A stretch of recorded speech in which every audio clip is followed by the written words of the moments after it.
Hey, good evening, everybody. Ralph here, about to work on my 1933 Dodge. It's a late night in the garage because we got a show coming up for Saturday night. Not really a show, more of an event for a buddy of mine's having a dinner event. He wants some old cars there, and so of course we're gonna get Harleen ready and get it going. So what we got to do here, I'm going to go ahead and flip this over, but I've already started. I got the hubcaps off of the rear tire, and the rear wheels need to come off. You can see all this brake, all this grossness, and what that is getting on my white walls too. It's pissing me off. Is there's a leak, and the leak, if you could see in here, look at that. That leak is brake fluid that's gunked up in there along with brake dust. And today, what I got in the mail, which thankfully, let me get a napkin here and wipe my hand off. What it is that the cylinders, this is the new one, but the cylinders are leaking. The old ones that are in the back are original. What happened originally when I purchased the vehicle, and this is back in 2017, what happened was I actually took the old ones apart. I removed this. I'm not going to remove this one on here because these are brand new. I don't want to mess with them. But the old ones, I'll show you what I did. Inside of here is actually the fluid goes into here. It builds up in between these two spaces. There's a metal sleeve here and the cylinders, which then open as you put pressure, and putting pressure here into, where's my little poker deal? This piece right here pushes against the brake pad to stop it. So every time you hit the pedal, it pushes out. Every time you let off the pedal, it brings it back in, keeping the amount of fluid pressure here solid. Actually, I take that back. It's there, solid. Oh, that actually is good to know. Good to look at. Anyways, it's a 7/16. This here is the bleeder valve, and this here is where the brake valve needs to go. This is hopefully the old ones I could take off and reuse. I might not. They're 7/16, which is cool that it states it right there on the little red piece. And you know what? Let's take that off. You can see, and that's where the brake fluid goes into for the pressure from the master cylinder. So we're going to go ahead and get these swapped out because even on the other side, you can see it's not bleeding as bad. It's definitely not. The passenger side is the worst one. But, or anyone you know knows about car stuff, the lines have all the pressure. For example, fuel lines.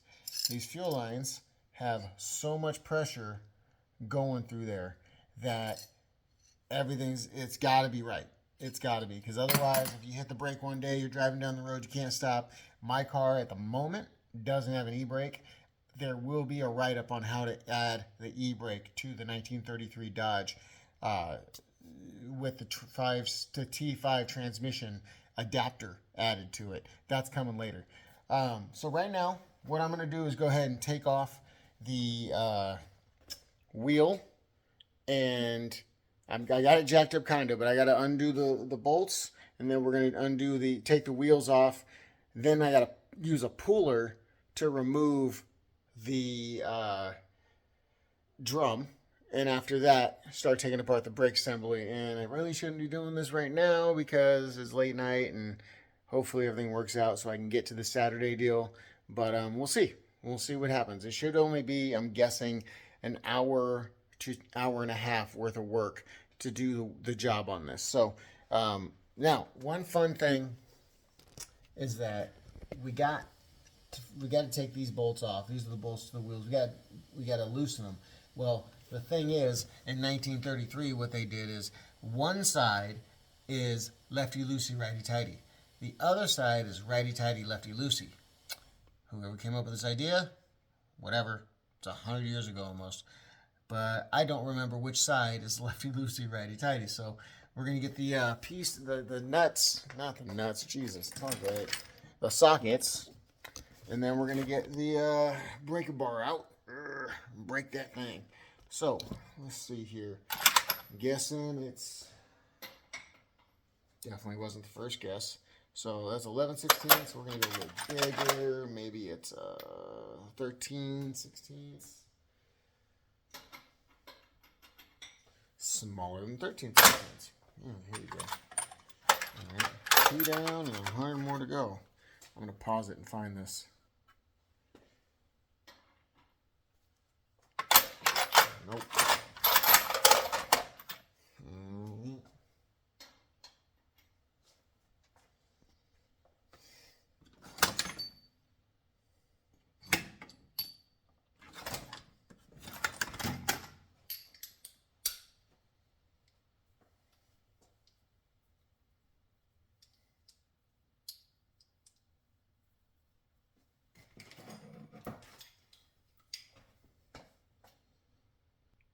Is it back on? All right, it's back on. So, all right, I found it. The size that we needed for the lug nuts on a 1933 Dodge are a 3/4 inch 6-sided socket. Throw this one back here. I was doing work on my wife's car. I feel like I have so many cars. I feel like I work on them nonstop. All right, now let's see if it's lefty loosey, righty tighty. We're gonna go with the way to. Okay, so I'm trying to go this way, which is the loose way, and it's not working. So I'm gonna go the opposite, like I'm tightening the bolt. And when you know it, all right, mental note. 1933 Dodge. The yes, I'm wearing pants, whatever. My kickbacks at the house. I just figured I'd come out here and do this. Well, here's what we found out. 1933 Dodge definitely is the opposite of lefty loosey, righty tighty. So right is loosey, left is tighty on the driver's side. So we'll undo that. Gotta break all these loose a little bit so that I can lift the car up. You know what I'm gonna do? I'm gonna put an arrow when I'm done with these.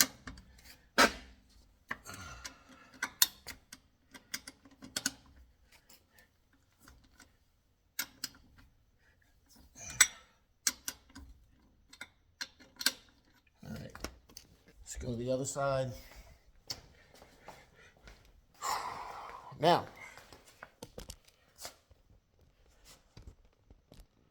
so close to me, man.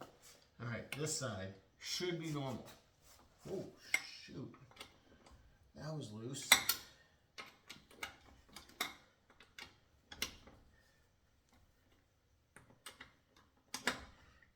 It's like the shop that put these on last time didn't tighten these very well.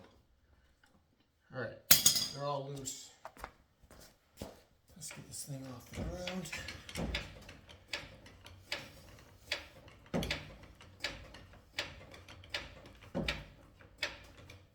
Both sides are off. All right. What's important to have when you're in the shop is a seat. So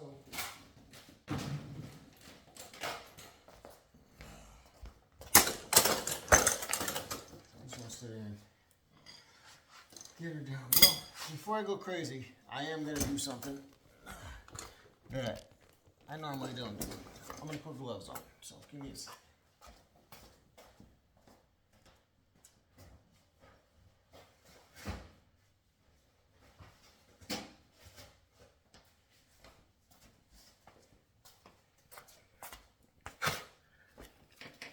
Not because it's cold, because it's San Diego. It doesn't get cold out here very often. I take that back. It was cold winter. But right now it's warming up. However, fluids from a vehicle, oils, they just tend to get all over the place. And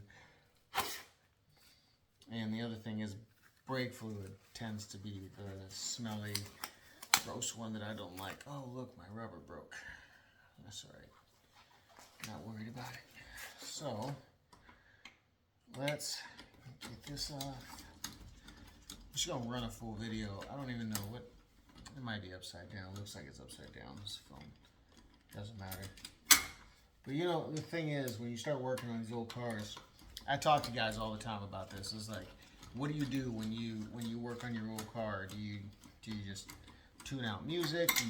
I like to listen to murder mysteries and podcasts and whatnot. There's two. Or watch fights.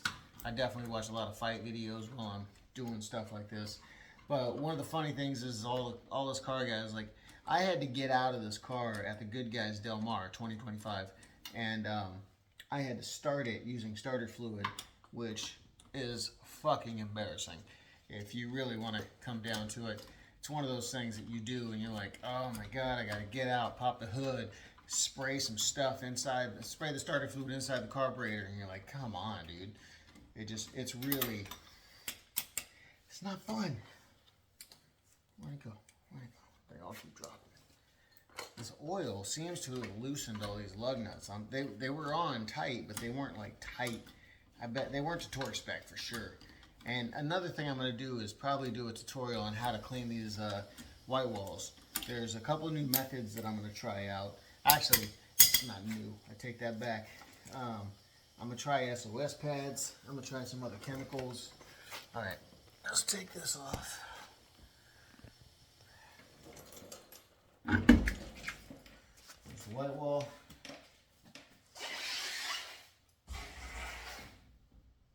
Man. All right. Now, the next thing we got to do is we got to take off. We have here a cotter pin, and then we have a king nut, and we're going to take this off, and then we're going to use a puller and suck this drum off because it's on super tight, and that's going to give us access to all the stuff that's behind it. So let's let me go get those tools, and we'll be right back. All right. So now that we're back, what you'll need is a hub puller similar to this. Actually, there's it's a True Power universal hub puller. There you go. If you want to see that, or if you need one, they're pretty standard. But before you do that, what you got to do is you got to take off this cotter pin and the king nut. So we're gonna remove that. Let's see here. Did they suck it down? They did.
I had a shop do the brake job.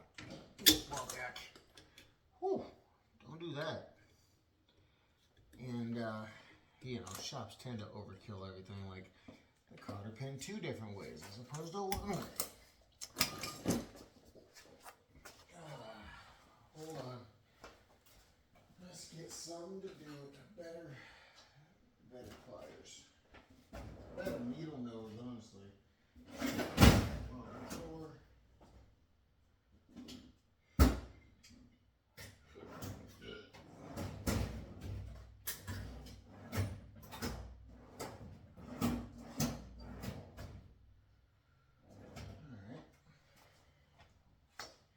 Well, my other needle nose are in my tool bag in my truck, and I don't want to go get it, so let's see how this works out.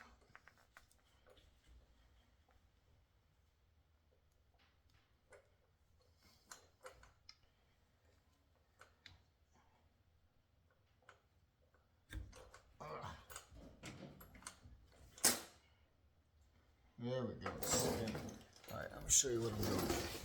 I'm trying to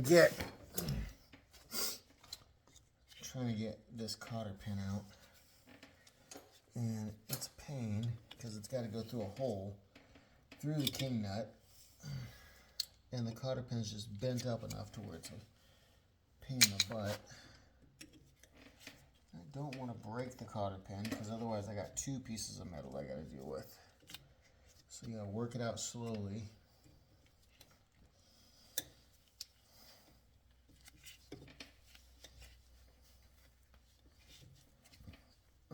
There we go.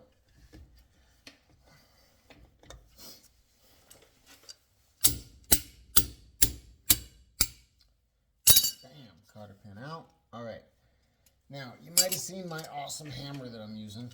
And what this is going to do, what I should do is make sure that this car is in gear.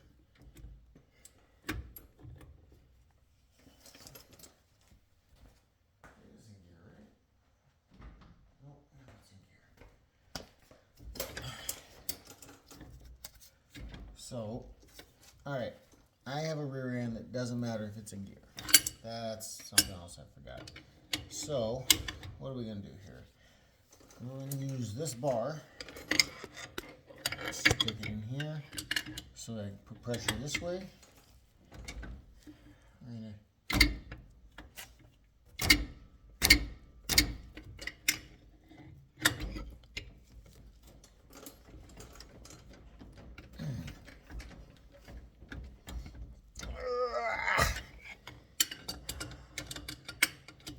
Strong hand.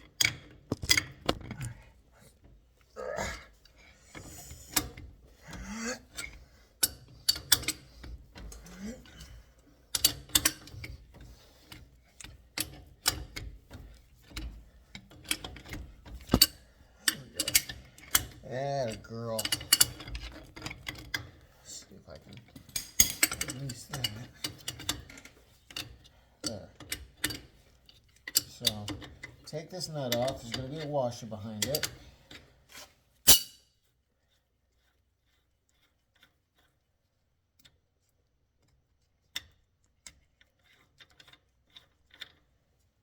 Here's the king nut. You want to keep all your parts next to your working. You can put them on a workbench if you want. You can do all that. But in reality, it's a good idea to keep them close. Now, I can't pull that off. That's the reason for the puller. Figured I'd try. But the reason why you can't is because the brake shoes inside here are pressing against this drum, and it won't allow it to come off. So what we're going to do is pull this whole piece off using an amazing tool. Now, 3 legs. Like a spider lived in here recently. You gotta see, so I condensed it. I'm gonna pause this so I can get more light. Alright, we're back. So, while I discuss things with you, put this insanely hot halogen bulb over there. This is a puller. You put it onto the lug nuts, and the centerpiece here, you can see it's got a little point. It actually will, it'll push against the axle and pull the hub off. So, how do I know so much about this? Well, I grew up in a wrecking yard, a Jeep wrecking yard with my best friend and his family. I was fortunate enough to have a guy in their family who could teach me some stuff, and I learned how to work on a lot of everything. I also did 4-wheeling, hot rodding, track days, all that good stuff. The thing kids should be doing these days, they shut down the Carlsbad Raceway, which kind of sucks. But I grew up on the Sacramento Raceway, so I got my fair share as a kid, which was nice. Alright. So, the first thing you want to do, you got to put the lug nuts back on. I'll show you here. Let me get one on.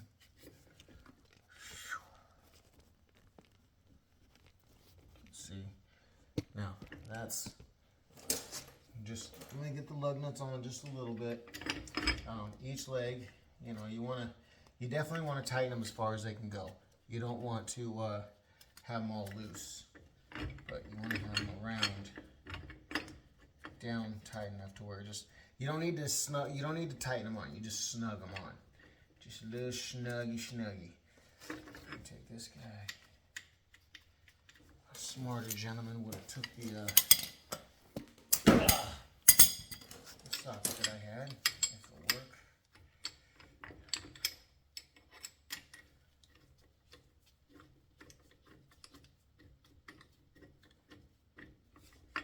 You can see that's going on there like that. And I got a 5 lug, so it's not going to make it, it's not going to be perfect with the pooler, but it'll be enough to do what it has to do.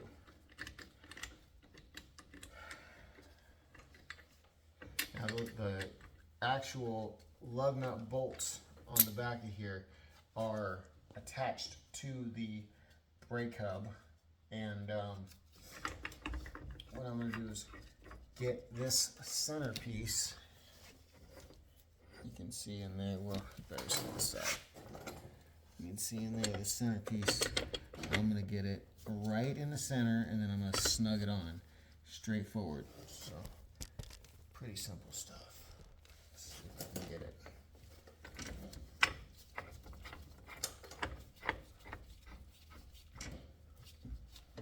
There we go. All right. Now that's on. You have your key. And the key goes here. And the idea is we're going to keep spinning. Ooh, I found a problem. I have to put one wheel down and do one side at a time. I can do that. Let's do this. Let's lower the car a little bit so where the other tire touches. Done. Down an inch. There we go. Look at that. There it is. Broke it free. Decently simple on that one. You know what? It's probably because it's got so much oil in there. I'm going to have to clean the heck out of these.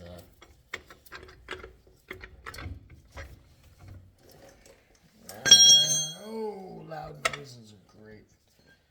Alright. So, let's turn this around. This is my drum setup. This guy is leaking. Oh, it could be worse. Oh, it could be so much worse. Is that a... You know what?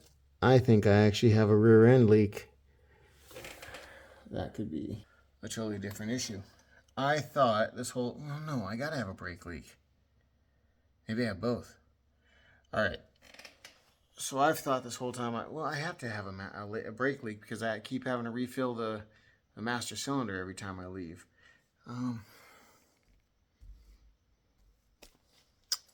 Alright, well, let's take it apart, take a look, and see what's leaking.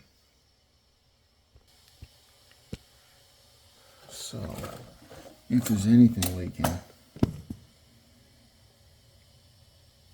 that bolt definitely looks wet, right? Look at that. There's stuff all over it. But it also could be from a couple things. That looks wet, but that could be from the front leak. See how it comes up this way, and you can see it's dry back here. That means that something up front's leaking. These cars leak everywhere. It's not anything new. But at least you know there's oil in it. Yeah, the brake pads, they actually look decent. But I do believe I have a seal, an axle seal that's leaking. I do think that might be the issue. Okay. Because it's got oil in there. Yep, that's my culprit. So it's going to end up being this seal, which isn't a bad thing. These seals are just these bolts, and that comes off, and it's a new bearing seal on the end. So we're going to go ahead and pause this and not change this because it might not be bad. It doesn't look like it's leaking. But I do think I'll take this apart and just look inside here. See, this is what I'm talking. Yeah, it's still pretty good. Let's see here. Yeah, could use it. Might as well change them out. I spent the money. All right. Stay tuned for the second part. First part's already 30 minutes long, so I'm sure people will skip through. But the brakes look pretty good. The brake pads, the shoes, they're still pretty good. They got some good meat on them, front and back. They're not soaked like I had worried that they were. They are in decent condition still. So it's going to end up being a seal. It's got all the oil in there. All right. Stay tuned.